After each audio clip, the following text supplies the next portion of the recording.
satélite? Opa, atenção, boa noite, razoáveis, razonetes.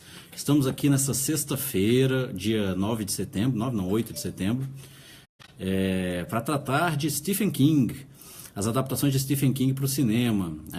Recentemente teve a estreia de Torre Negra, essa semana estreou Witch, A Coisa. E aí a gente resolveu fazer essa homenagem. Acho que, se não me engano, se as pessoas que estão aqui não me... Eu sugiro que você ponha a sua câmera junto da outra, senão vai ficar tudo meio maluco. Não? Então, pronto. Deixa assim que é melhor. Isso aqui eu tô conversando com o Twitter, tá? Oi, Twitter. Agora a gente entrou ao vivo, tá bom? Ao vivo no Twitter e no Facebook. E no Facebook agora. Não tem mais desculpa. O programa vai ser um pouco menor do que as adaptações do Stephen King, né? Que são meio longas. Dizia eu que a gente resolveu... Acho que, se não me engano, vocês que estão aqui, membros da mesa, hoje estamos com escalação oficial. Os membros acho que é a primeira vez que a gente faz uma mesa quadrada sobre um autor de livros. A gente já fez sobre diretores de cinema, a gente já fez temáticas, mas sobre um autor de livro, não. Então, você vê aí o tamanho do Stephen King. Para quê? Bom, deixa eu começar fazendo as apresentações. É menor que o do Lucas. O que? O tamanho do Stephen King? Exatamente. Eu imagino. Não é muito difícil. Vamos começar com as apresentações e a gente já pode passar para os destaques. Para quem nunca viu o programa, sejam bem-vindos. Destaque é uma sessão onde a gente fala do que a gente andou vendo ultimamente, normalmente não no cinema. O que a gente andou revendo, Netflix, ou Now, ou DVD em casa, etc. Ninguém respeita essa regra também não, mas a gente tenta. Vamos embora. Aqui de volta, depois de um tempo longo e de perdido, atacado pela sinusite do Maine. Olá, Anielo Greco. Eu já vou desrespeitar as regras aqui, já vou começar com uma recomendação que eu vi no cinema, mas é totalmente explicável. Teve uma sessão de exibição de um único dia do Akira remasterizado no Cinemark. Eles não pagaram pra gente para eu falar isso, mas acabei falando de cinema mesmo assim. Vou ganhar dinheiro algum dia. Cinemark, paguem pra gente alguma coisa, nem que seja ingresso. Pois é. E assim, gente, eu não lembrava. Eu assisti Akira na década de 90, numa tela 17 polegadas, VHS com som porqueira, e achei muito bom. Mas, gente, o desenho, o anime é genial, assim, das melhores coisas que eu vi no tema cyberpunk, com meta-humanos e o final meio drogado, como fazia muito na década de 80. Ver em tela grande fez muita diferença para mim, então assim, corro atrás, vão assistir o Akira, tem em boa qualidade aí na internet, se você procurar, em fontes oficiais, semi-oficiais.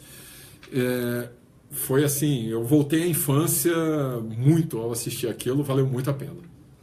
A infância do Daniel foi legal, vendo Akira na infância, né? Por isso que ficou assim. Só pra quem não sabe, eu não lembro, Akira, o anime é baseado numa série de histórias em quadrinhos do Katsuhiro Otomo, né? num mangá que saiu aqui pela primeira vez no Brasil pela Editora Globo. Hoje em dia eu não sei de quem são os direitos, porque a Editora Globo acho que nem não trabalha mais com quadrinhos. Muito bom mesmo, e é exatamente isso, ele começa sensacional e o final é viajandão, mas vale a pena. Quem tá aqui de novo também, ó.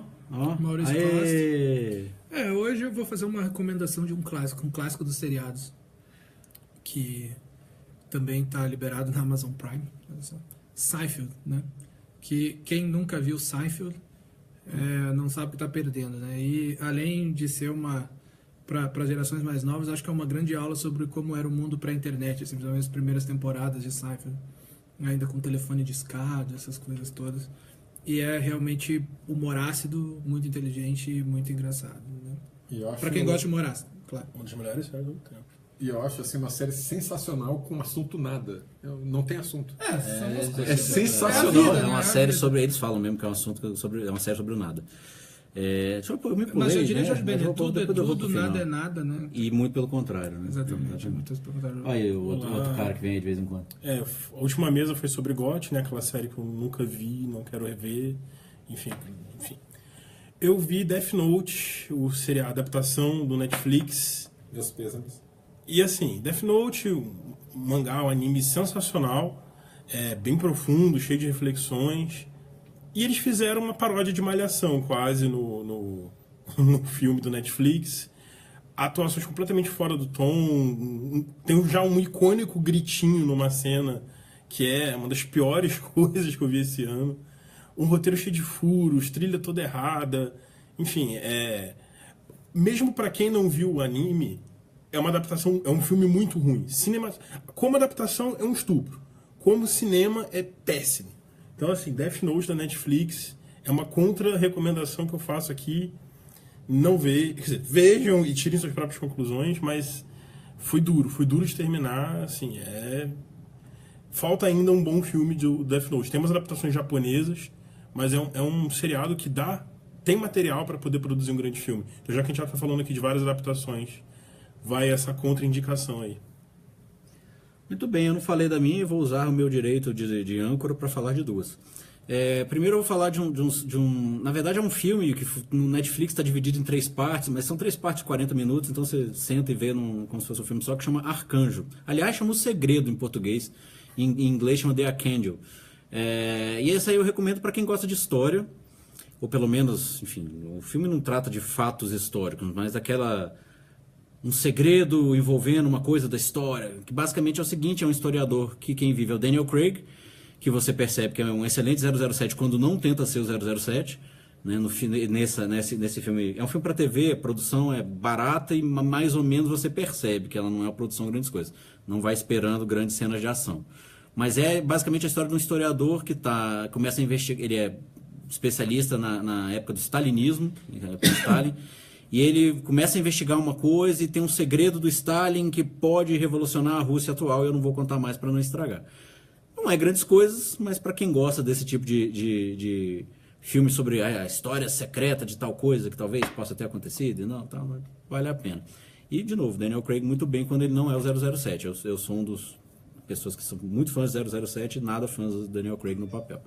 E a segunda recomendação, vou pedir uma salva de palmas daqui a pouco, que é o nosso querido Era dos Gigantes, documentário dirigido pelo nosso querido Maurício Costa. Atenção. Isso não foi combinado. Não foi combinado, mas Era dos Gigantes está disponível. Agora você vai precisar me ajudar. Está disponível na Amazon, no Vimeo e no YouTube Filmes. Era dos Gigantes. No Brasil, o mais barato é o YouTube Filmes. Por apenas R$7. R$6,90. R$6,90 você não compra nem um chuca-bom, como diria Nelson Rodrigues. Mas está no Amazon Prime. Mas isso é importante, que é o meu orgulho pessoal. Ele tá na Amazon Prime para o resto do mundo. Olha aí. Do lançamento mundial de Era dos Gigantes. Para quem não sabe, Era dos Gigantes é o documentário dirigido pelo Maurício. Primeiro longa dirigido pelo Maurício Costa. Teve no Festival Internacional de Brasília do ano passado. E o que acontece? Ele agora é um documentário sobre a política externa do governo Lula. Esqueçam paranoias ideológicas e tenta-se analisar no documentário se a política externa do governo Lula foi benéfica ou não foi benéfica para o Brasil, em que medida, em que tom. Aí cabe a vocês assistirem e verem o que vocês acham. E deixando claro que a data de lançamento foi coincidência, né? Com a Polícia Federal, a lei é para todos. Né? Foi de propósito, Maurício. Não foi. Então, atenção, senhores, uma salva de palmas para o Maurício. Obrigado. Muito bem. Espero que gostem do filme. Exatamente. Parabéns. Aqui só tem gente chique. É poeta, é o diretor de filme. Aí tem o Aniel e o Lucas, que eu não sei o que faz. Que a gente convida, é amigo. Mentira, o rei da nota 1, que é o Lucas, e o Anielo, que cuida de toda a eleição brasileira num pedaço aqui do Distrito Federal. Stephen King. Vamos me apetrejar, assim. Exatamente, tá. Ele que frauda as urnas eletrônicas. Vamos para a pauta. Vamos para a pauta.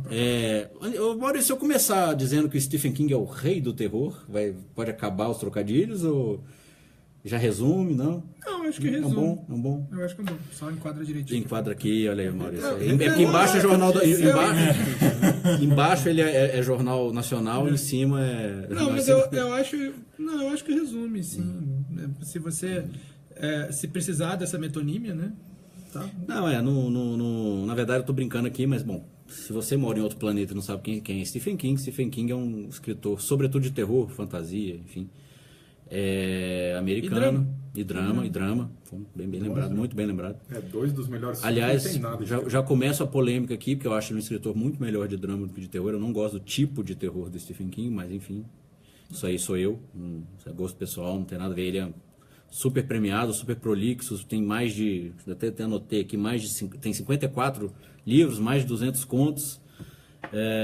Já vendeu mais de 350 milhões de cópias, então não sou eu que vou ficar metendo pau no Stephen King aqui. Embora, de novo, eu até gosto das ideias dele, eu não gosto muito dele como escritor, mas a gente vai seguir um pouco isso. E hoje a gente resolveu homenageá-lo, então vou começar falando um pouquinho da vida pessoal dele, depois eu lanço os temas aqui e vou tomar água. Stephen King nasceu no Maine, né, no estado dos Estados Unidos, onde se passam quase todas as suas histórias. Né, Aliás, é um segundo aprendizado do cinema. O primeiro, você nunca ande em nenhum transporte com Tom Hanks, porque dá merda. E o segundo é nunca vá ao Maine, nunca. Nem sonhe passar perto do Maine, porque tem tudo de desgraça que acontece sobrenatural, acontece, ou então ao contrário, de repente você gosta. Eu acho que eu também não viajaria com Matt Damon também. Enfim. E não estaria num filme dirigido pelo Nolan, que é meio... exatamente. É bom não ser personagem do Nolan que você filma. Não iria à praia no filme de Spielberg. Muito bem. E aí ele começou a escrever ainda na década de 60.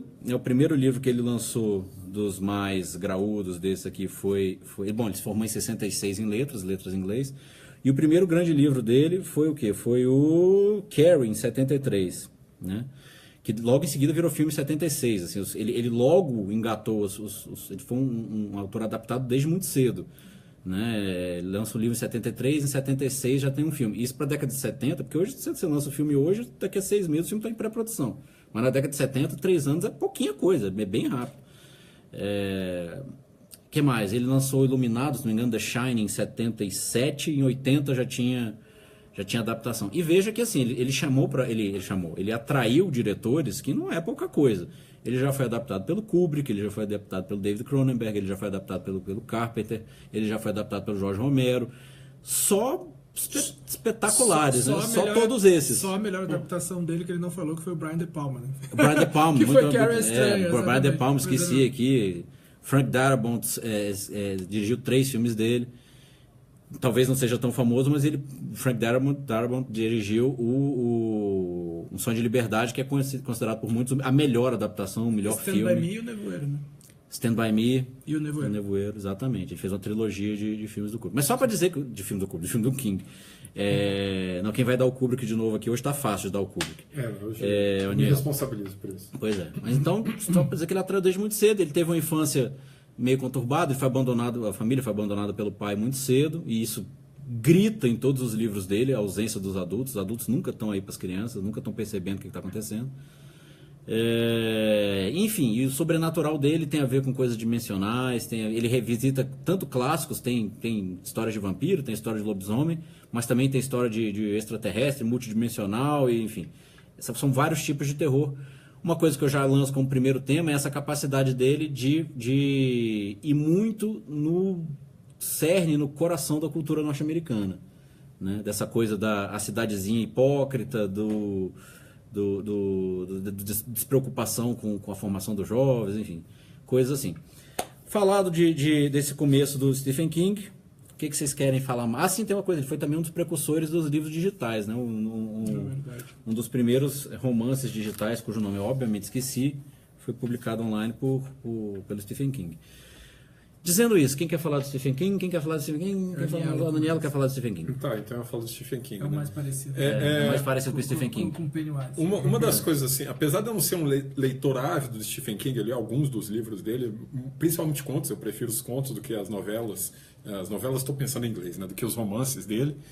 Mas assim, eu gosto muito, como o Dutti comentou, assim, de como ele é capaz de pegar os temas que estão no imaginário norte-americano, e quer queira, quer não, no imaginário mundial, né, que hoje a grande potência cultural do mundo é os Estados Unidos, por milhões de motivos. E assim, os temas que ele trabalha são sempre os temas que são o folclore moderno, o mito moderno. Se for pegar em Carrie a Estranha, você tem a paranormalidade, que está no The Shining também. Você tem sempre a presença dos extraterrestres, mas não os extraterrestres do Spielberg, né? Do Spielberg, não é aquela coisa dos cinzentos, é um extraterrestre meio Lovecraftiano, é aquela criatura que vem de outros mundos, outras dimensões, outras realidades. Então não é alguém que vai ficar tocando o pianinho dizendo dom, dom, dom, dom, dom. Não é esse ET, o ET do King, né? Eu gosto muito da forma como ele trabalha os grandes conflitos coligando com os pequenos conflitos. Você tem os conflitos internos do personagem, isso é um lugar comum no cinema, mas o King trabalha muito as narrativas do King, né? Porque ele raramente escreve pensando no cinema. Pelo menos não obviamente pensando no cinema. Hoje em dia acho que já, né? Mas... hoje em dia ele é tão adaptado que acho que já, né? Que ele já pensa, pode dar um bom filme, né? Mas a prioridade é vender o livro, né? Então, assim, mas as narrativas dele têm esse clichê clássico do cinema, mas muito bem trabalhado dos conflitos internos dos personagens principais serem resolvidos junto com o conflito externo e um refletir no outro. Isso sempre é uma coisa muito, muito gostosa de ver, dar uma sensação de protagonismo muito grande para os personagens, principalmente os personagens infantis dele. Talvez esteja um pouco influenciado pelos últimos filmes que eu vi dele, mas ele sempre tem muito essa coisa do universo juvenil, do universo infantil e do universo juvenil sendo um universo mais puro no sentido dramático da coisa, não puro na questão da inocência, não apenas isso, mas é que eles estão com a mentalidade menos fechada com as coisas cotidianas e mais prontas para ver o extraordinário. Então é no extraordinário que o conflito é resolvido, assim. Se você for pegar quase todas as boas histórias de Stephen King, mesmo as que não trabalham com terror, mesmo quando você pega um Conta Comigo, um Sonho de Liberdade, todas essas histórias têm essa questão do conflito interno juntamente com o conflito externo e de uma necessidade de uma inocência, de uma visão inocente, não necessariamente infantil, para transpor, para transcender esse conflito. Essa história das crianças é bem isso mesmo, né? Quer dizer, as crianças ainda são capazes de ver determinadas coisas que os adultos não são mais. Aí ele joga isso, claro, ali na fantasia, com paranormalidade, ou com capacidade de entrar em contato direto com as outras dimensões que os adultos não conseguem mais, coisas desse gênero. E realmente, se você for ver desde o começo, a Carrie é uma adolescente que pode ser uma grande metáfora, na verdade, da adolescência, a Carrie. No The Shining tem o filho do Torrance, lá esqueci o nome dele. Também não lembro. Daqui a pouco a gente chega. Mas o menino que é filho do personagem principal. Você no Conta Comigo tem a turma de amigos. Agora no It, agora não, enfim, 1900, já desde a década de 90, tem o It. Então ele é muito, muito bom de tratar com o uso da criança ou do pré-adolescente na história como o cara que ainda consegue se chocar com coisas absurdas da sociedade ou ver coisas que os adultos não mais veem, quando os adultos estão lá, né? Porque os adultos são bem ausentes nos livros. Maurício, Lucas. O que eu gosto bastante é que os filmes, principalmente, não são, acredito que os livros também, porque eu não li, não são exatamente sobre aquele tema que está na superfície. Um Sonho de Liberdade não é um filme sobre prisão, né? O It não é um filme sobre um palhaço. A Torre Negra não é só um filme, um livro sobre uma Torre Negra. Tem muito mais coisa. O universo é muito mais amplo. Ele aproveita para colocar dramas humanos dentro desses temas e utiliza essas coisas como plano de fundo, às vezes até como tema central, claro, mas acrescentando muito esses temas colaterais. Essa questão das crianças, eu vi em algum lugar que ele também se formou em pedagogia. Eu estou errado? Não sei. Eu vi, se eu não me engano, no Omelete, eles falando isso, que se ele se formou em pedagogia, explica muita coisa essa questão das crianças, né? Dele ter muitos... Ele falou para ser professor, então isso, faz todo sentido. Se ele não se formou em pedagogia, ele estudou pedagogia. Então, assim, ele tem essa questão das crianças, é muito forte. No próprio Torre Negra que tem, no Nevoeiro também tem questão... Dramas juvenis, e ele não abobalha as crianças, isso que eu gosto bastante. As crianças não são aquelas crianças retardadas que fazem coisas que... uma criança normal não faria isso. Então, assim, as crianças às vezes são até protagonistas da história, e isso acrescenta muito. Ele sabe lidar com esse público. As obras não são para o público infantil, mas tratam desses personagens. Isso eu acho bastante... No próprio Iluminado, né, a criança tem um destaque que muitas vezes é ignorado por conta do que o Jack Nicholson fez, mas o garotinho ele tem um destaque muito grande. Conta Comigo e It, então nem se fala, né? A história é sobre eles, né? Sobre a turma, né? Por assim dizer. O personagem infantil acho que chama Danny, por isso que eu esqueci, né? Foi uma questão de bloqueio para não me associar com o personagem. Pensei que era por causa da Daenerys. Tá? Não, Daniel, que costuma ser meu nome. Ele esqueceu que seu nome é Daniel. Também esqueceu. Porque eu não chamaria de Danny, eu chamaria de Dani. Então o que você acha dos personagens mal, hein, Maurício? Tá bom, hoje tá bom. Trocadilho nível Daniel Ghilarducci, que ganhou o selo de qualidade. Eu tive uma fase bem... no início dos anos 90... entregando a idade aqui. Eu tive uma fase em que eu ia às locadoras, sabe, jovens, locadora, aquele lugar que você ia para pegar a fita VHS. Antes ainda, talvez alguns ainda lembrem da época que era o DVD, né, o Blu-ray. E eu sempre procurava os filmes baseados em Stephen King. E eu sempre gostei muito da concepção dele de terror, né? e todo o pano de fundo de crítica social, né, que tem nas obras dele e nos filmes, né? Mas na época eu lembro que também tem uma coisa que pouca gente esquece, que pouca gente lembra, né? Que pouca gente lembra é que o próprio Stephen King, ele dirigiu algumas adaptações das obras dele. Geralmente não foi o caso da primeira adaptação de It, mas, por exemplo, ele fez uma versão para TV também em formato de seriado de 5, 6 horas, do Iluminado, né? Mas ele não é diretor, né? Não, ele é diretor. Ele é produtor. O diretor é o Mike. Tem certeza? No Iluminado. Segura aqui, por favor, a nossa câmera. Confira, tá bom. Vamos conferir eu tenho todos esses Google, dados. Vamos aqui. lá. Mas o que eu me lembro é que ele teve uma mão muito presente sim. Ele versão. é o Mick Garris. O Mick Garris é um diretor que já adaptou acho que 5 ou 6 livros do Stephen King na televisão. Ele é brother do Stephen King, então tipo é o diretor marrom, né? O diretor puppet dele. Rose Red também eu gostei muito, que é também o seriado sobre a casa que fica viva. Lembro. Né? Tem um outro que eu acho também, eu acho que se chama Tempestade, né? Que é a cidadezinha lá que fica presa durante Tempestade do século. Exatamente. Tempestade do século. E aí é a Tempestade do século, exatamente. Todos esses cenários que são ótimos, assim, né? E todos eles o Iluminado não é bom. Com a mão pesada. O Iluminado é bem ruimzinho, né? Não, o Iluminado, enfim, aí é uma questão de discussão, né? Porque ele na verdade, não gostou da solução psiquiátrica que o Kubrick deu, entendeu? Então, ele alterou muito o livro. Exatamente. É que ele podia ter, enfim, podia ter adaptado fielmente sem ser tão ruim, né, o seriado. Você ia falar alguma coisa? Não. Você está terminando seu raciocínio, as pessoas vão ficar tontas. Manda pro Maurício de volta. Mas eu não achei o seriado do Iluminado tão ruim assim, é só uma concepção bem diferente. Não, eu fui ver, quando eu vi isso, eu vi como um seriado de TV que saiu em VHS, então eu não estava esperando uma mega, ultra, hiper produção. Se você assistir com um olhar comparativo, aí é implacável. Não tinha essa... eu não tinha essa intenção. Exatamente. Uma coisa que a gente não tocou rapidinho é a questão religiosa, né, do Stephen King. Nas obras dele tem metodista, né? Tem a presença religiosa e engraçado que muitas vezes criticando também, né? Não é só uma coisa corporativista, não é só uma coisa... Ele realmente critica em várias obras. Tem um personagem que é religioso ao extremo, que trata... A questão no It agora recente, a gente tem bem pincelado, no seriado do Nevoeiro também que estreou na Netflix, é bem presente, um dos arcos se passa efetivamente numa igreja, então assim, também é outro assunto extremamente ácido esse arco. E tem uma suposta conversa que ele teve com Kubrick sobre a questão religiosa, enfim, sobre... É um pouco isso que o Maurício falou, né? Quer dizer, como ele toca firme nas coisas da cultura norte-americana, uma das coisas da cultura norte-americana é a religiosidade e a religiosidade hipócrita, né? Sim.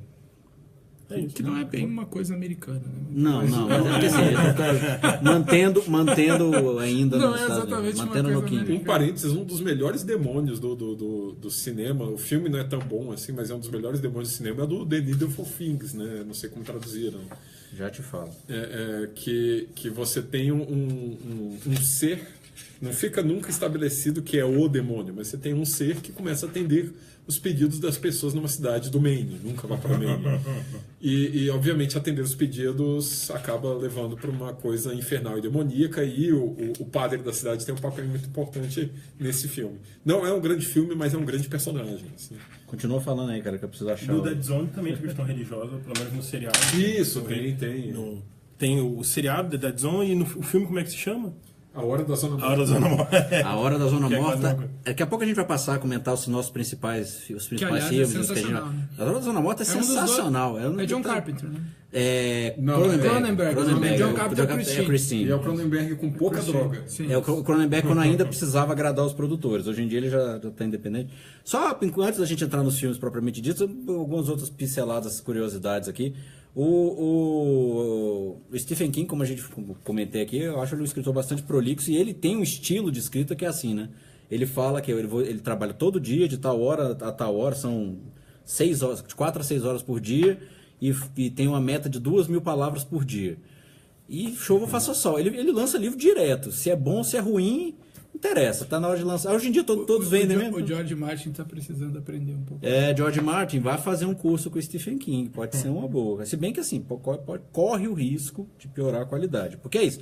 O Stephen King escreve muito. Tem coisas geniais e tem coisas que são bem mais ou menos. Mas ele vive de escrever, né? Você não acha? Não, pois é, porque eu sei lá É se bom hoje em que dia ele ele escreva. vive de escrever, né, cara? Hoje em dia Não, ele eu vive de prefiro, ser eu o- prefiro um escritor que escreve 60, 70 livros e 30 são bons do que escritor que escreve 4, 5 livros e um é bom. Assim, Se ele escreve 4, 5 livros e todos são geniais. Mas se você. Mas se você Tipo for. eu, por exemplo, você viu um livro, o livro é ótimo. Né?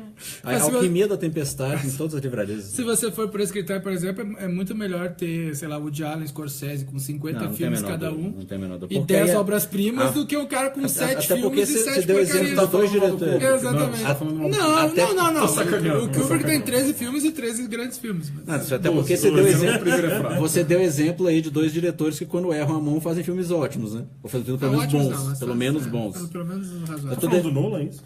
Não, Nolan ele acha que é bom. Não, vamos voltar para Stephen King. É que o nosso âncora aqui tá afundado nesse momento. Vamos ter umas piadas. Não, O Stephen King, ele fez a adaptação daquela animação, o Lion King. Lion King não. Eu tenho que voltar urgente a falar. Você pediu piada, eu tô dando. Vai, Eu não segura aí, acredito segura no aí. que eu tô vendo. Cara, imagina, o Rei Leão. Aguarde Stephen na King. linha. Sua presença é muito O importante rei para nós. Stephen King. Gente, pelo amor de Deus. Esquece essa informação inútil. Ó, primeira coisa, alguém perguntou aí do filme da Rita Cadillac, é Dolan Cadillac, né? O nome do filme. Chama Sede de Vingança. Eu não vi o filme, não sei te falar. Alguém viu? Não, você devia Peraí, Rita Cadillac. Eu vi outro filme dela, mas- Dolan's Cadillac, o nome do filme. Alguém perguntou aí sobre a Rita Cadillac. A Rita Cadillac, ela é parente da A Gretchen? Gretchen? Não, mas a Rita Cadillac podia ser Mas era rival. um dos monstros do Stephen King. Need for Saiba Speed que chama ela participa- Trocas Macabras. Trocas Macabras. Trocas Macabras. Pronto. Agora a gente pode voltar pra pauta? Ufa, Vamos lá. pô, mas é parte da pauta, o nome do... Voltamos pra pauta, vamos embora. Muito bem. Então, Enfim, e o Stephen King, mais um último comentário sobre estilo, é o tipo de cara que eu vou comparar, eu vou receber pedrada aqui na mesa. Ele é uma espécie assim de Paulo Coelho. Ele ganhou no sentido de... Ele ganhou uma medalha, uma premiação da Sociedade Americana de Arte, de Letras, de Artes, e na época foi uma polêmica, porque teve muita crítica dizendo, mas isso não é literatura, isso os livros são ruins e tal, porque é aquelas coisas, vende muito, é super popular, e aí começa a ter essa chiadeira da elite literária, dos críticos, etc e tal. Ele também não é exatamente o leitor que trabalha tanto a forma da escrita quanto essa Essa é a grande literária. essa é a grande discussão, né? Porque Ele tem muito conteúdo, ele não trabalha tanto a forma narrativa. Mas... Exatamente. Grosso modo, para a gente ter um curso de letras inteiro em 40 segundos, literatura seria isso. Assim, o cara se preocupa com a forma como a narrativa vai ser desenvolvida, não apenas com contar a história, como a história vai ser contada. Né? Por isso que tem também o bom cinema e o mau cinema. Mas aí a gente entra em outra discussão e o Maurício vai me dar uma pedrada aqui já. Não, eu não vou entrar nessa discussão nem sobre a eu, definição porque de não- literatura aqui, porque senão... Bom, então vamos lá. A gente vai falar agora dos principais filmes, o que a gente gosta, o que a gente não gosta. Finalmente vai Muito entrar aqui. bem, Mas certinho, ainda não deu meia hora de programa. Muito tá? bem. Tá tudo certinho. Vamos lá. Vou começar falando do King. O King Gong. O King gosta. Ele diz que as melhores adaptações são Stand By Me, que é o Conta Comigo. Shawshank Redemption, que é mais fácil falar se você for o Sean Connery. Shawshank Redemption, que é Sonho de Liberdade. E O Nevoeiro, o filme do Darabont. E ele também deu luz verde total para esta adaptação atual do It. Aprendi com a professora que não é It, é It. Pois é, mas a gente tá falando por português, Então é o King. É coisa. É o coisa. É, Então se vou for começar de lá. português. Pronto, quais são os seus filmes favoritos? Bom, dois deles, o do que acabou de falar, que é um Sonho de Liberdade e Stand By Me, e o outro é o que o Stephen King talvez mais odeia, que é o Iluminado. Então essa tríade, e são gêneros bem diferentes, o que mostra que a obra do Stephen King gera coisas bem diferentes, não só o terror, ele é muito conhecido, mas eu penso que tem muito mais porcaria do que coisa boa, né? Então, assim, eu pelo menos vi muito mais filmes ruins adaptados da obra dele do que filmes sensacionais. Quando é sensacional mesmo, assim. É para entrar em top 50 na história do cinema, né? Pelo menos o Iluminado e o Sonho de Liberdade eu colocaria. Conte Comigo é tão filme do coração, né? Aquele filme, assim, Sessão da Tarde num nível extreme, sabe? Tipo, aquela coisa, tipo, putz, você vê o Conte Comigo em várias etapas da sua vida, assim, você percebe ele de formas diferentes. É isso, de pedir os favoritos seriam esses três, assim. Maurício? Eu? The Dead Zone, Carrie... A Hora da Zona Morta. Isso. Carrie é A estranha. versão antiga? Não. A versão antiga. O filme é A Hora da Zona Carrie é Morta. estranha, né? Tipo, Carrie 76. exatamente. E... Embora o filme de 2013 não seja horroroso, ele só... E o Nevoeiro. Nevoeiro, pra discussão sobre... Ou seja, os meus filmes favoritos... Apesar de eu gostar muito de Sem Liberdade, gostar muito de Stand By Me, e achar essa adaptação do It ótima, eu gosto dos filmes de terror. O Nevoeiro, inclusive, talvez seja um dos mais legais em termos de crítica social dos Estados Unidos, né? A parte de terror eu sempre acho meio... não me mete medo. Mas é... Mas é uma questão de Porque idade, pra mim tipo... também não acho que seja a pegada do Stephen King. Pra mim, assim... Voltando pro It, que acabou de estrear e que a gente deve ter que falar mais aqui para recomendar pro pessoal. A parte de terror do filme me atemoriza muito mais os adultos normais do filme do que o monstro, o avatar do palhaço. Mas eu acho que isso tem uma questão um pouco geracional envolvida também e tal. Porque o tipo de terror do It e de vários outros filmes é um terror que vai pegar um adolescente ou alguém com a personalidade de informação ainda muito mais do que a gente, já sem revelar nossa idade, que é mais ou menos o dobro da do Lucas aqui, que tem uma relação totalmente diferente com aquele tipo de medo, aquele tipo de susto, quer dizer, é outra coisa. No caso do It, por exemplo, assim, ele não é um filme que foi especialmente assustador, apesar de, mesmo na parte de terror, ter tido 3 momentos que o filme me pegou de verdade, né? Mas realmente, ele é um filme com terror, mas não é um filme de terror, né? Mas se você imaginar um grupo de adolescentes assistindo aquele filme ali, eu acho que a reação vai ser outra, entende? É outro tipo de... Porque é o tipo de identificação que você tem, entendeu? Porque hoje, por exemplo, eu não tenho... quando eu tinha 13 anos, 14 anos, 12, 11 e tudo e tal... Você olhou pra mim quando você falou 12. Porque eu tenho 24, né? Eu tenho Não, mas falando sério. Mas assim, quando eu tinha 12 anos, 13 anos, era pré-adolescente, adolescente, até o início de fase adulta, eu sentia medo de passar por um corredor escuro onde tinha um quadro com uma luz meio borrada que ficava parecendo um fantasma, entendeu? Eu já vi uma vez no cinema em filmes de terror e ainda tem medo disso. Aquilo me pegaria, mas hoje em dia não pega mais, entendeu? Hoje eu tenho medo... Hoje eu tenho medo de psicopata, assassino, né? Coisas que os seres humanos podem fazer contra mim. No filme, entendeu? Lá no It, você tem medo dos humanos, dos normais. Mas eu acho que ele ainda é um filme capaz de pegar o elemento de terror ali, ele ainda é capaz de mexer com alguns medos profundos e inconscientes das pessoas. Entendeu? Mas eu acho que tem um pouco de direcional, um pouco de estilo também, tudo e tal, né? Mas para o Lucas, ele é terror porque ele tem sobrenatural. Então ele é terror. Não é terror. A gente não vai entrar na discussão conceitual sobre terror. Se eu tiver que escolher um gente, eu fico coçando o nariz assim, mas eu não cheiro cocaína não, tá? É porque eu tenho rinite. Se eu tiver que escolher um gênero pro It, eu também escolho terror. É qual? Mas é terror. Mas não é qual? É Pepsi. Twist. Pepsi Twist. Eu gosto muito, muito, muito de A Hora da Zona Morta. Gosto bastante. Eu acho Um Sonho de Liberdade, um filme que é bom até quase o final, e aí no final ele fica espetacular. Assim, a arrancada final do filme faz ele ficar genial. E eu gosto de Conta Comigo, porque assim, é impressionante como eu acho o tom do Stephen King para coisas que não são terror mais legais do que o tipo... Mas aí, de novo, é um gosto pessoal. Eu gosto de terror, Daniel, gosto de terror gótico. Terror que é uma outra pegada, é um terror mais com estilo europeu. Em tua homenagem, depois disso aqui, ele vai ficar tão ofendido que ele vai escrever um terror que se passe... na Inglaterra Vitoriana. Na Inglaterra Vitoriana, exatamente. E aí o lugar vai chamar Mainbury. Old Main. Old Main. Ó, Stephen King, você que está assistindo com certeza aí o Razão de Aspecto, a Mesa Quadrada, anote aí a ideia. A gente nem cobra royalty. Daniel? Bom, eu não vou falar do Iluminado, porque enfim. Ele vai falar. Eu vou falar um número um pouquinho maior de filmes, mas vou ser mais rápido então, né? Pegando os filmes de terror, que para mim são os meus favoritos baseado em Stephen King, tem que citar sempre o Iluminado. Por mim, se eu tivesse que escolher um filme de terror, talvez eu escolhesse o Iluminado, entre todos. E além disso, tem que falar do Carrie a Estranha, que foi um filme que criou um novo estilo de terror quase. E o Nevoeiro, que é um dos melhores filmes Lovecraftianos, sem citar Lovecraft, assim, que é fantástico. Agora, tem toda uma coleção de filmes juvenis, de terror juvenil do Kubrick que tem que ser citados. Do Kubrick? Baseado em Stephen King. Eliel, por favor, qual é o filme de terror juvenil do Kubrick? Iluminado, né? Porque Iluminado, porque é praticamente o único de terror dele. E então, tem um infantil no filme. Então.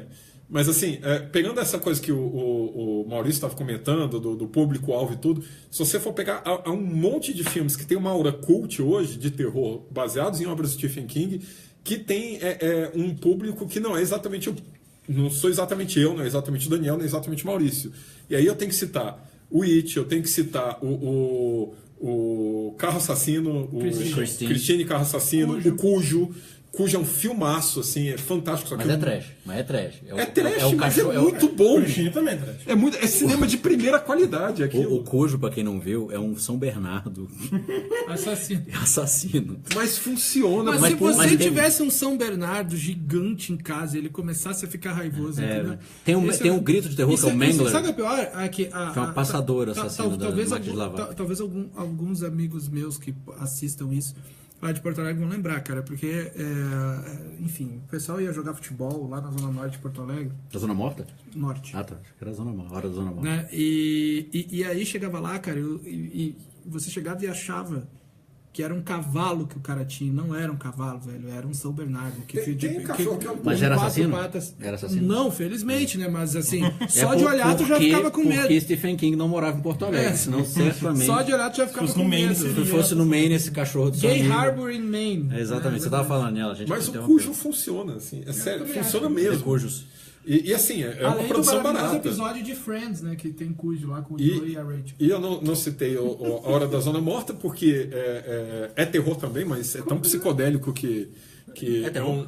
A Hora da Zona Morta é um filme de terror. É um suspense, mas eu entendo o ponto de vocês. Mas assim, terror leve, mas tem um psicodélico ali no meio que atrapalha um pouco a questão do terror. Atrapalha no bom sentido. Muda-se de gênero, não é que fica ruim. E, obviamente, eu tenho que citar os grandes dramas também, que aí o filme que eu mais vi do Stephen King, que eu mais revi, é o Conta Comigo, que é um filme que sempre vai me deixar para cima assistindo, sempre vai me deixar com aquele saudosismo gostoso.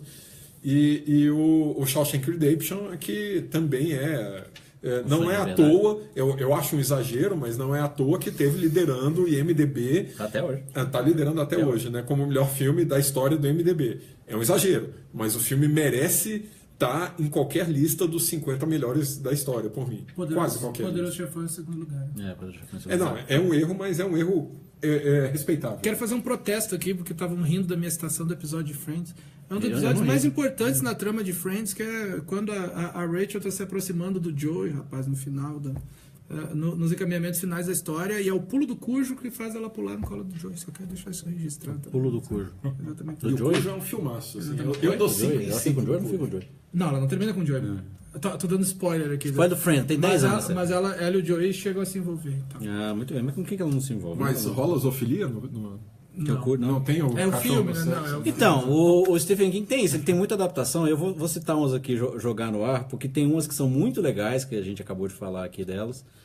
Tem outras também que a gente não citou. Algumas são bem dignas, não são espetaculares, mas são dignas. Vou dar um exemplo, que é uma das últimas, que é a 11-22-63, que essa a história basicamente é o seguinte. Aliás, eu vou falar da Hora da Zona Morta também, para estimular quem não viu. Esse 11-22-63 foi uma minissérie do ano passado, com James Franco, em que é um professor que consegue voltar no tempo. Isso era Stephen King? Stephen King. Eu vi e não sabia que era Stephen King. Que bárbaro. É um professor, você vê. É Stephen King que escreve mais livros do que a gente consegue saber que ele escreveu. É um professor que descobre um jeito de voltar no tempo e ele tenta impedir o assassinato do Kennedy. Ele meio já brincou com essa história do tempo e de evitar assassinatos, etc., no A Hora da Zona Morta. A Hora da Zona Morta também é um professor. Aliás, o que tem de escritor e professor como protagonista na obra do Stephen King é uma barbaridade. Ele não tem o menor pudor de se colocar assim como avatar ali na história. Mas, então, esse professor, ele tem um acidente de carro e a partir daí ele começa a conseguir. Quando ele encosta numa pessoa e usa o poder dele, ele consegue ver o futuro dessa pessoa, ou o passado. Tem uns casos lá que ele vê o passado da pessoa. E aí vai tudo bem, tem várias... O que funcionar melhor no roteiro na hora. Aí, basicamente, acontecem várias coisas que eu não vou contar, mas tem uma determinada hora que ele encosta num candidato a senador ainda, mas que ele vê no futuro desse cara que ele vai virar presidente e que ele vai começar a Terceira Guerra Mundial, a Guerra Atômica. Aí ele fica, o que ele vai fazer com esse conhecimento. Então, não vou contar a obra, mas vocês vão ver. É no Red Zone que tem a cena da montanha-russa, né? Isso. Christopher Walken, ainda sem ser a caricatura dele mesmo, ainda sendo um ator. Sensacional, foi de 83, eu acho, não tenho certeza. Vale falar... E um dos melhores filmes do David Cronenberg também. Vale falar da série horrível que foi baseado também nesse conto, que é o The Dead Zone, né? A Zona Morta. A série tem 6 temporadas, passou aqui no Brasil pelo EXN, passou no SBT. Eu não consegui terminar, assim, quando começa essa parte da Terceira Guerra Mundial, enfim, de uma coisa mais apocalíptica, vira uma viagem desgraçada, assim.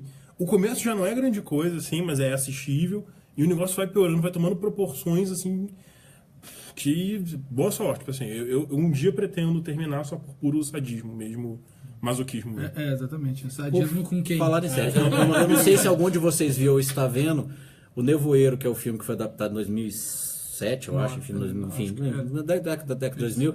Tá agora, esse ano, estreou uma série baseada nesse filme. O Lucas vai comentar já. E eu também vi completo. Nos Estados Unidos, alguém vai comentar, não sou eu porque eu não vi. E a outra série, mas que está nos Estados Unidos, uma que acho que não chegou ainda no Brasil, é o Mr. Mercedes, que é também uma série que está que é a adaptação do Stephen King. Stephen King voltou, né? Ele teve um tempo assim meio menos. Tem o Under the Dome, que já foi cancelada. Na terceira temporada. Que também foi adaptação de Stephen King. A minha esposa é viciada em Stephen King. Ela adorou todos os livros, mas também ela é viciada, ela adorou. E as séries realmente ela. Então alguém fala. Quem que vai falar? O Nevoeiro, eu posso falar. Fala aí, aí o Maurício vai contestar. A série do. A gente falou ali, a Torre Negra esse ano. Isso. A série do Nevoeiro. De novo, a parte do terror, a parte da névoa em si, não é tão aterrorizante. O principal monstro do filme, digamos assim, são os humanos. Aquele velho mote em filme de zumbi, os principais monstros que tem que lidar são os seus colegas que estão vivos. Que nem aqui mesmo, na própria mesa. Por exemplo. Assim, eu gostei muito do jeito como eles tratam a questão do abuso sexual, que há logo no começo, não é nenhum spoiler. As viradas que lhe dão em cima desse assunto. Muita gente tem criticado as atuações. Tem uma atriz ali que é a menininha ali, um dos núcleos principais, que ela não é espetacular, mas eu não achei essa ruindade toda que muita gente está dizendo. A série, apesar de a primeira temporada só ter 10 episódios, ela podia dar uma enxugadinha, mas eu gostei bastante. Assim, o primeiro capítulo eu achei fantástico. Aí, assim, até a parte de terror do primeiro capítulo dá uma assustada, assim, dá uma coisa... Tem um gore ali que é bem legal. A série, diferente do filme, a série se divide em vários núcleos, né? São 3 ou 4 núcleos. A transição entre eles, a montagem é uma montagem meio seca, que ela corta e você demora até um segundo para poder registrar onde que está se passando a coisa. Eu gostei muito desse tipo de montagem. Parece até uma montagem errada, mas funcionou na série. É isso, assim, os arcos dos personagens eu consegui me importar com eles. Muitos deles, alguns personagens morrem, né? Uma série de terror, você supõe que alguns personagens vão morrer. Eu consegui me importar com cada morte, inclusive dos supostos vilões, assim, por assim dizer. Se bem que todo mundo ali faz uma merdinha de vez em quando, então é legal. O arco religioso é bem interessante. Tem um arco todo no shopping, você vê que é um lugar onde as pessoas podem adquirir recursos e ainda assim há uma competição ali para sobrevivência. Então, assim, tem vários arcos na série que me interessaram bastante. Tem um gancho cretino para uma segunda temporada, que como eu não sou público de série, eu me irrito um pouco com isso, mas é algo natural de série. Eu dou ali um 3,5, 4 para a primeira temporada, que eu acho uma nota que vai destoar bastante do Maurício e do Daniel. Você sabe uma crítica, aproveitando aí, Maurício, que você vai falar ou a Daniela vai falar? Não, você vai falar. Eu vou falar, mas a minha rapidinho. Uma das críticas que eu conversei com pessoas que viram a série me falaram é que assim, ela é meio incoerente em relação à névoa. Tem gente que morre só de olhar para a névoa e tem gente que passa 3 horas Pode na ser neve. Que tem alguma explicação para isso? Eles que ainda não. Tem explicação para isso, mas aí não tem como explicar. Mas tem explicação. Tem explicação. Tem explicação. Mas você ia discordar do Lucas, que você avisou. Eu ao contrário, achei a série assim, bem medíocre e achei o primeiro episódio horroroso. Assim. E achei não que o primeiro episódio não tenha coisas boas, porque realmente a parte do terror do gore funciona. Mas só que o primeiro episódio ele é feito de um jeito completamente atropelado. para estabelecer do nada, assim, do nada eles estabelecem os conflitos que vão ter que desenvolver os arcos posteriores, né? O arco que vai, o arco na igreja e o arco no shopping e o arco no shopping, e que assim, pelo menos para mim sou público de qualquer coisa praticamente, né? mas que sou público de série. Olha só a Marlúcia aparecendo lá também. Cadê a Marlúcia? Dá um oi aí, Marlúcia. Olha lá, Marlúcia. Muito bem. Tem claque hoje, é todo o nosso público. Assim. Mas voltando, é completamente previsível qual é o desfecho daquilo ali para qualquer pessoa que preste atenção mais de 5 minutos. Mas o que eu detestei Na série? o que eu detestei no primeiro episódio é que se você tem uma série de 10 episódios, você não precisa afobar tudo. Entendeu? Do jeito que eles fizeram ali. O roteiro é horroroso. E agora, outra coisa também, que aí eu acho que é terrível na série, é que o conjunto das atuações é horroroso. Assim, o conjunto é horroroso. Mas aí você tem, vai ver que é isso. Aí você tem. Então é terroroso. Vamos lá. Terroroso. Mas aí na série você vai medir assim, algumas interpretações ok, algumas interpretações A velha da ruins. igreja, por exemplo. Ok. Justo. Ok, ok. o protagonista ok, Isso. o policial pai ok. Quando você vai pro shopping é um desastre, tudo. Nossa, tudo. o gerente do shopping, você achou desastre? É o que se salva, mas você vai ver. É massa, mãe... né? Não, mas a mãe. Não, você tá pegando. É que As parece que só tem exceções, 5 personagens, né? Você pega a mãe, a filha, o protagonista, O protagonista e o irmão dele. o jogador de futebol. O jogador de futebol eu achei bom. Isso tá parecendo uma piada, né? esquisito, O jogador de futebol, um judeu e um padre entra no bar. Entra num shopping. Entra num Isso não é uma shopping. série de televisão, isso é uma piada. Não, mas eu acho que o que mais estraga pra mim mesmo, em termos de atuação, que eu realmente acho assim, vergonha alheia é a menina adolescente e a mãe dela. Ela tem a cara derretida. Né? As duas. Não, mas o problema é esse. Mas a entendeu? série é de terror. Pô. Porque são realmente assim, parece que as criaturas estão lendo. Que quando era criança, falava que os atores liam a Dália, né? Que era a cola. Parece que a criatura tá lendo, que ela tá abraçando a mãe, assim, lendo aqui pelo cantinho do olho a Dália do texto. Assim, é um troço muito ruim. Mas também é outra coisa que é bom deixar registrado, assim, por exemplo. Que esses seriados novos de Stephen King, baseados em Stephen King, como Nevoeiro, como Under the Dome, eles estão num meio de caminho, entendeu? Porque eles não têm, por exemplo, todo o nível de produção dos melhores seriados, mas ao mesmo tempo ele não tem a certa crueza dos seriados de baixa produção que levaria a soluções mais criativas e melhores para determinadas coisas, entendeu? Eu acho assim, Então, só fazer um eu comentário. achei assim, 2,5 a série pra mim. Então. Eu acho que tem um problema. A gente tá numa época que tudo, o raciocínio é criar uma série, né? E não uma minissérie, não uma história fechada, etc e tal.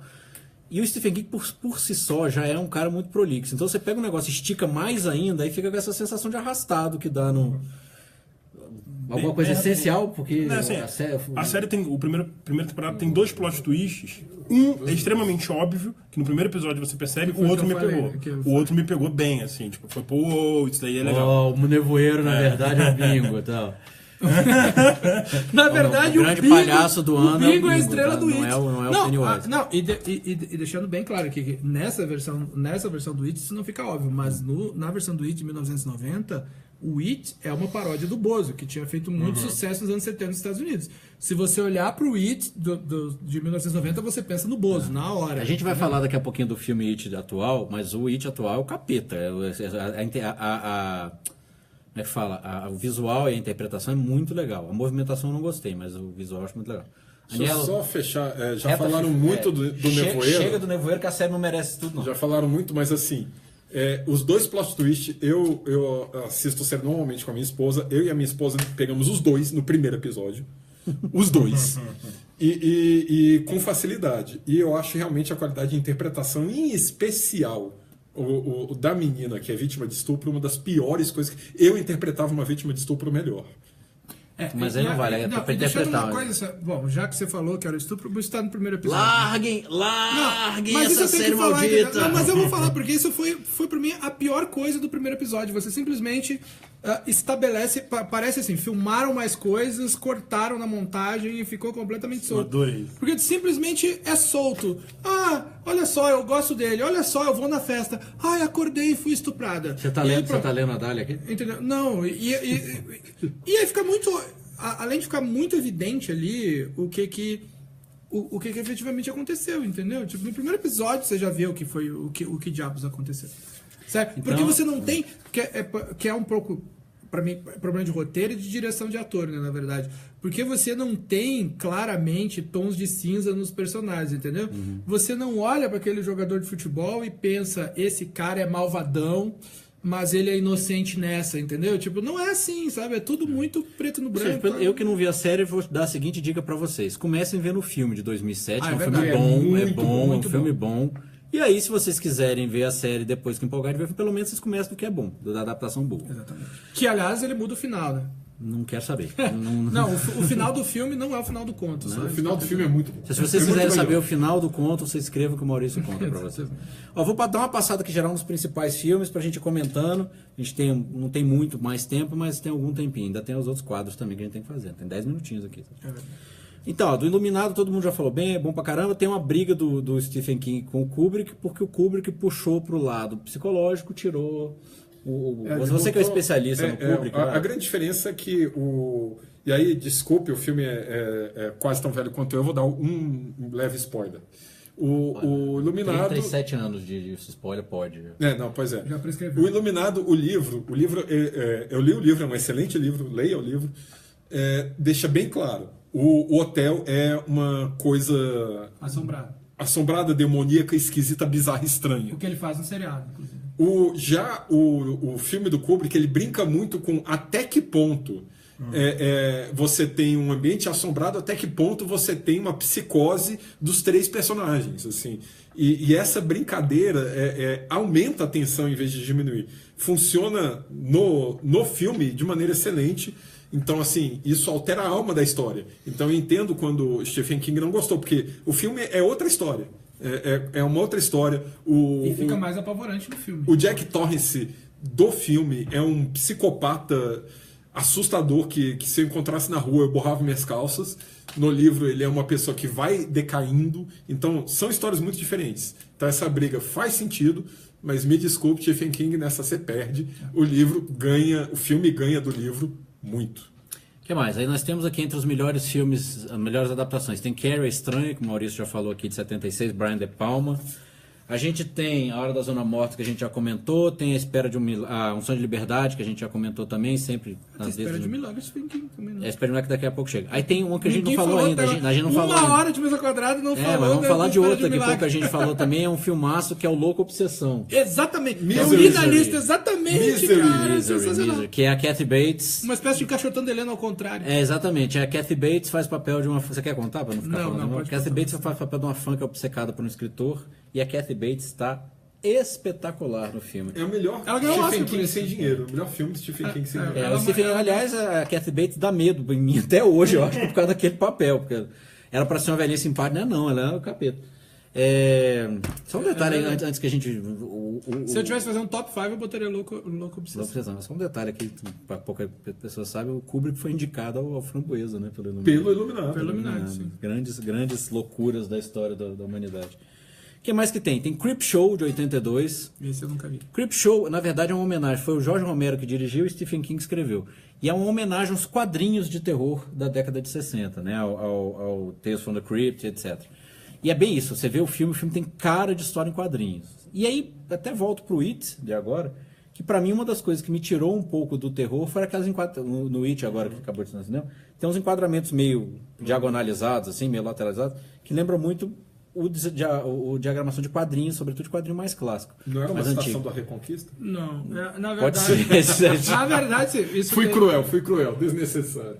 em manual básico de fotografia de cinema se chama plano desconforto. Então é para retratar o desconforto do personagem naquele momento. Mas, no caso, No meu Reconquista funciona, deixa desconfortável meu pro filme. efeito foi eu ri. Ficou um tom cômico no sentido de comics, né? Mas então, isso é uma coisa que você falou e que eu não concordo. Então né? discorde de mim aí, Maurício. Aqui é a Não, democracia. assim, eu não acho que o filme provoca riso involuntário. A movimentação, toda vez que ele se moveu aí. Por nenhuma vez. Não, mas ele não provoca riso involuntário. Mas tem vários momentos de risada que os alívios cômicos realmente são ótimos. O humor do filme é espetacular. Mas eu fiquei... Mas assim, mas qual é a medida do riso involuntário? Não é se eu ri involuntariamente. Né? É sim ver se teve riso involuntário na plateia no momento em que supostamente o riso involuntário poderia acontecer. Não teve.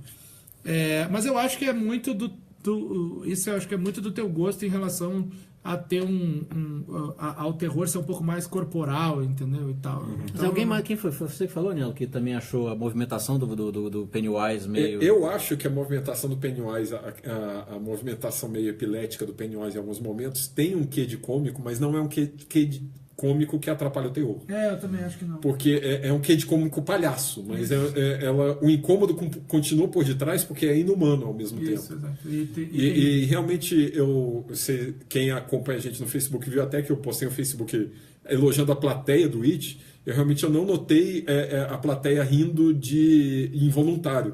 Há o riso nervoso nessa hora na plateia. Tem uma cena que eu me lembrei aqui agora. Há uma cena, claro que eu não vou contar detalhes, mas há uma cena que se passa no arquivo de uma biblioteca no colégio. Eu adorei essa E que o que acontece lá me fez rir do começo a rir de achar engraçado, assim, de achar meio ridículo. O jeito da movimentação. Eu adorei. Essa é a cena do Ben from Social, que é como a garotinha chama ele, né? O Ben de Estudos Sociais. Que, na verdade, na primeira metade do filme... Aliás, sou filho deles, nova Astra de Hollywood. Na primeira metade do filme é o meu personagem favorito. Não, ele é ótimo, né? Ele cai um pouco no segundo Gordinho, metade. exatamente. Sobre o humor, pra mim, a parte do humor que eu mais gostei foram as brincadeiras entre eles. Aí sim. As tiradas que eles dão. O menino de Stranger Things, e que é muito realista sobre o que a adolescência realmente fala, né? Exato, porque é um pudor que, assim, não é cortado, não tem, como eu falei antes, não é aquela imbecilização, né, do adolescente. Tem piadas até de um nível eróticozinho, assim, bem legal, assim, que valem, que adolescentes fazem, gente. Sim. Então chega de Dá mais com 13 anos. Exato. Então o sangue ali. Você vê, esse personagem do cara que é boquiroto, falastrão. A gente não tá num filme europeu pra ficar falando fora de quadro. Eu que sou a voz em off. Assim, era uma noite. Você é narrador nos meus filmes. Era uma noite na casa. Eu explico. Você é narrador nos meus sonhos. Dreamcatcher, que aliás é uma adaptação ruim. Muito ruim. Apanhador de Sonhos é uma adaptação bem ruim do Stephen King. Mas dizia eu que esqueci, vocês podem continuar. Né?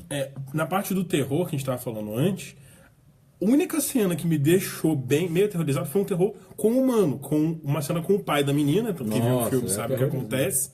Que assim, você prende a respiração, o que vai acontecer? Então, mas assim. Não é só nessa cena. O banheiro é muito bom. Isso, o banheiro dela é muito bom. O jumpscare que me pegou no filme foi no banheiro.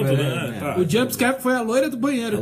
Tem uma loira do banheiro. Não, tem um jumpscare. Uma do banheiro. O único que me pegou foi no banheiro. E a cena de terror, a única que me deixou mais foi também com a menina, com o pai dela, enfim, não vou dizer exatamente o que acontece. No banheiro... de terror, pra mim o filme só tem a primeira cena. Eu acho que, assim, parece um negócio muito exagerado, né?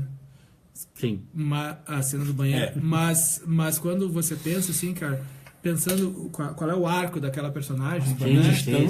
E o que, né, como ela é o dilema dela é apresentado, você vê que metáfora para entrada na vida adulta, entendeu? Exato. Aliás, inacreditável. Eu vou até comentar uma coisa aqui. Exatamente, sim. Mas é que no Carrie não está simbolizado dessa forma, né? Sim. Vou até comentar Aliás, uma coisa. eu gosto do Carrie porque o Carrie pra mim foi o primeiro... Carrie. Não, é outra Carrie. Tá. Deixa o Europe pra lá. Eu Porque gosto quando do você Carrie menstruou... Não. Porque o final de Carrie, né? O final de Carrie, a última cena de Carrie é pra matar qualquer um que não esteja acostumado. Né? Então, eu acho que até tem uma coisa... Eu revi hoje a primeira metade da série It da década de 90. Aliás, de 1990 exatamente. E nesse filme eu acho que como é o nome dela? A Walsh? Beverly Marsh. Ela rouba muito o filme, né? É mais equilibrado na série. Os dramas são equilibrados. E ela fica muito... Não fica uma coisa ruim, não. Mas eu não sei se pelo talento da atriz, por esse tipo de cena mais forte. Você compara a cena dela com a cena do judeu e o quadro lá que ele tem medo... Então, cara, não sei. Mas assim, se você for lembrar, a série, o problema tem um problema grave de interpretação, né? Porque falta atores. É bem mais fraco, Então... Bem menos carismático. Mas eu não sei, eu achei... Mas talvez porque gestão de época, né? Eu achei a cena do menino judeu boa, mas por uma razão simples. É o tipo de medo que eu tinha na idade dele. Você tinha medo do flautista? Do judeu?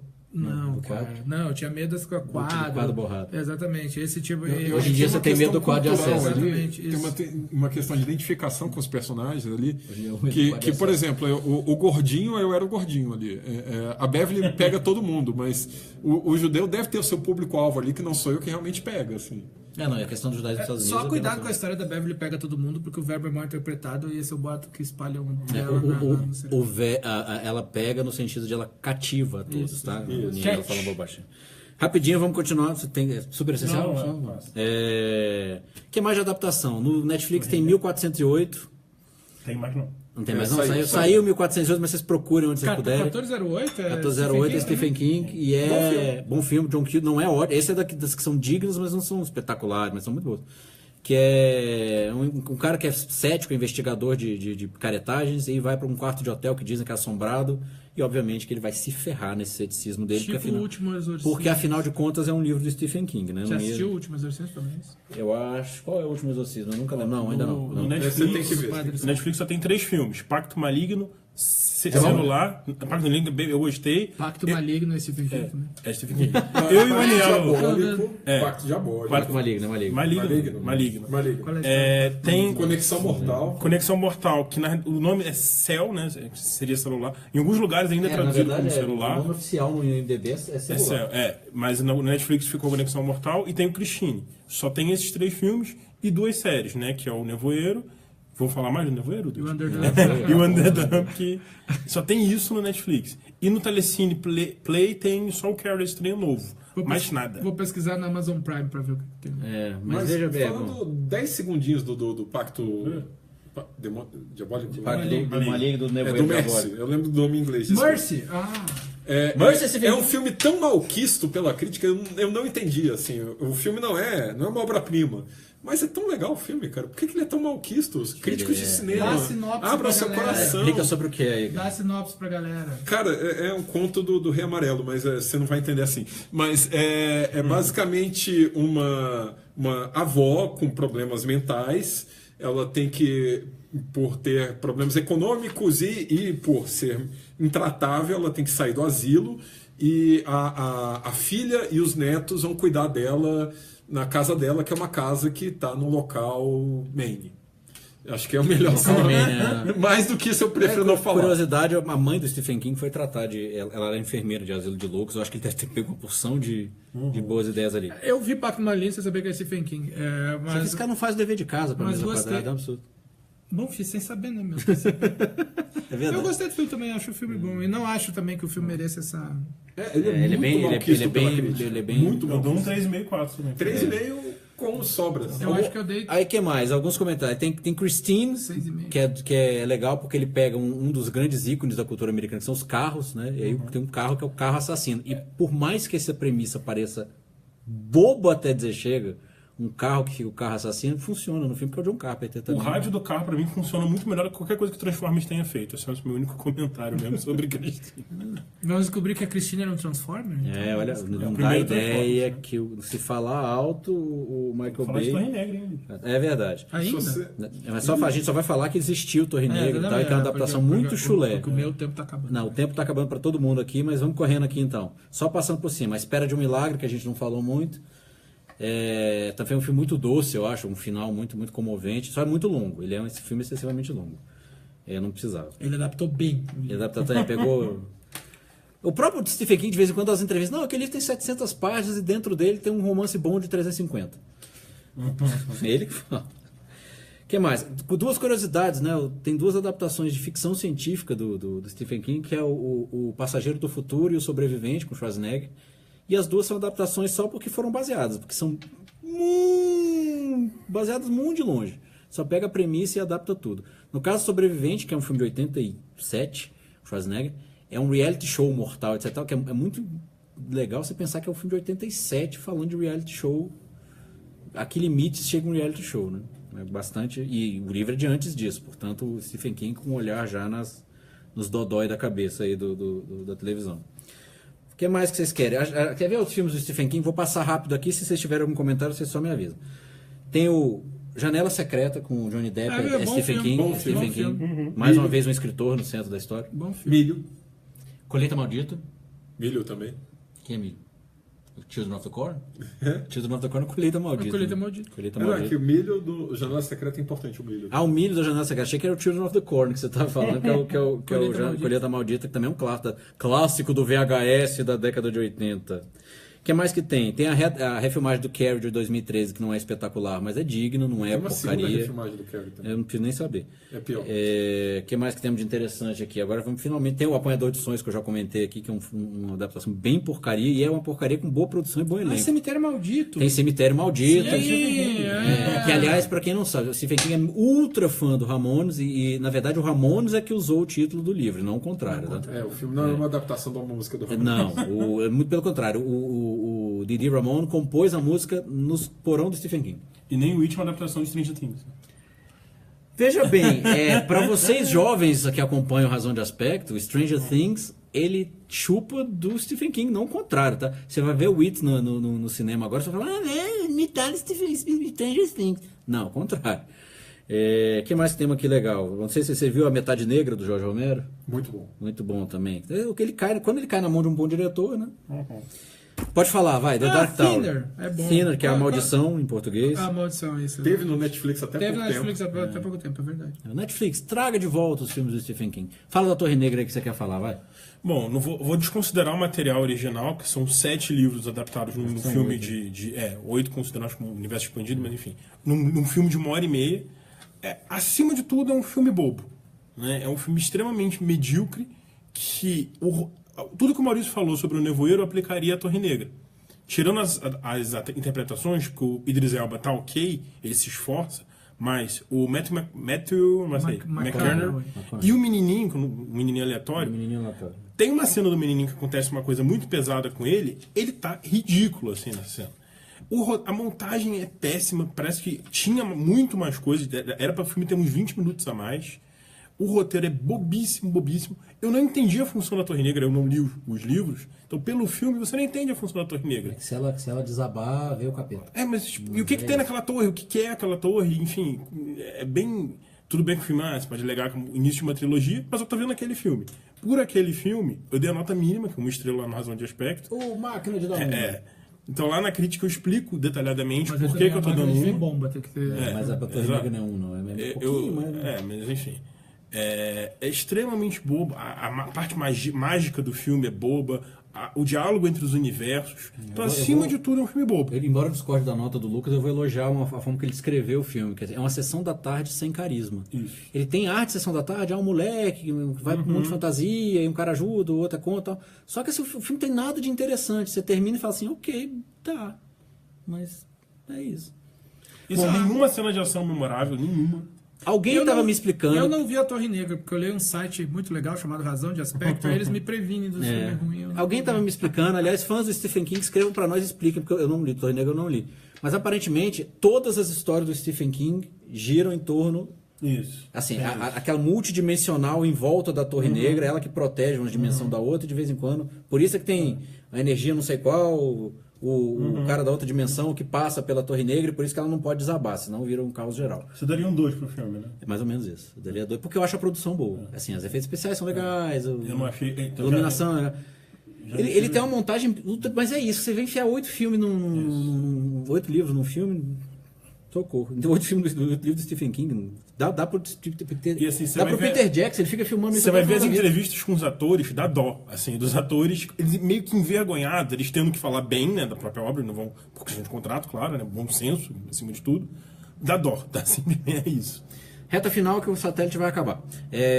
Então, só para lembrar aqui os mais velhos da mesa. Chamas da Vingança, que é com a Drew Barrymore, vocês lembram? Que ela tem um poder Gente, esse filme é Stephen King.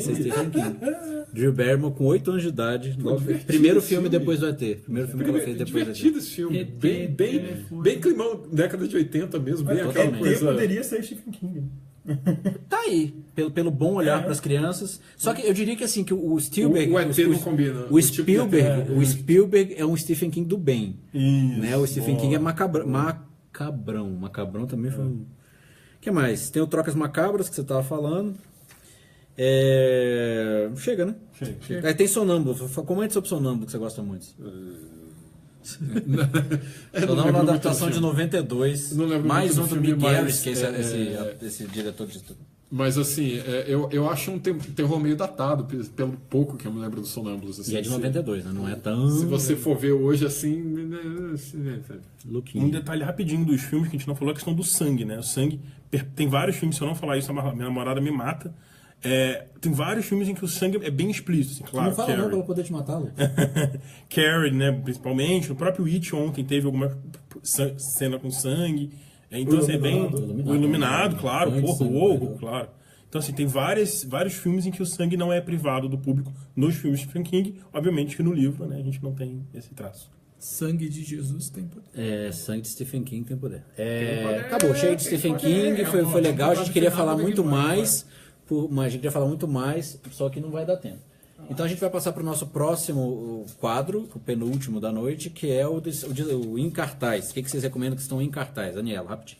Eu tô há muito tempo devendo ir ao cinema, coisa porque esse novo hobby de pegar sinusite uma vez a cada 2 semanas tem me atrapalhado um bocado isso. Eu não vou pro cinema tossindo para não atrapalhar ninguém. O que eu vi no cinema recentemente foi Akira, e já saiu de cartaz. Foi o It, que a gente comentou até pouco desse filme. Vão ver, é uma excelente adaptação, é uma excelente aventura com questões de terror ali no meio. E é isso que eu vi, cara, recentemente. Então eu não posso falar muito do que está em cartaz. Pois é, quem fez a cabine do It foi eu recomendo bastante. É um filme muito legal, independente do terror dele ser, é muito, é pouco e tal, mas a parte que é boa do filme é tão boa que eu recomendo o It. Eu também tenho ido pouco ao cinema. Quem vai mais ao cinema é o Lucas, né, nessa turma toda aqui. Mas eu tenho visto muita coisa na televisão. Eu vou todo final de semana. Todo mundo sabe que o Maurício vai porque ele marca lá no Foursquare dele lá. Virei prefeito já de 2 cinemas então de conta Brasil. aí, que você tá, já que você vai tanto, o que tá passando de bom?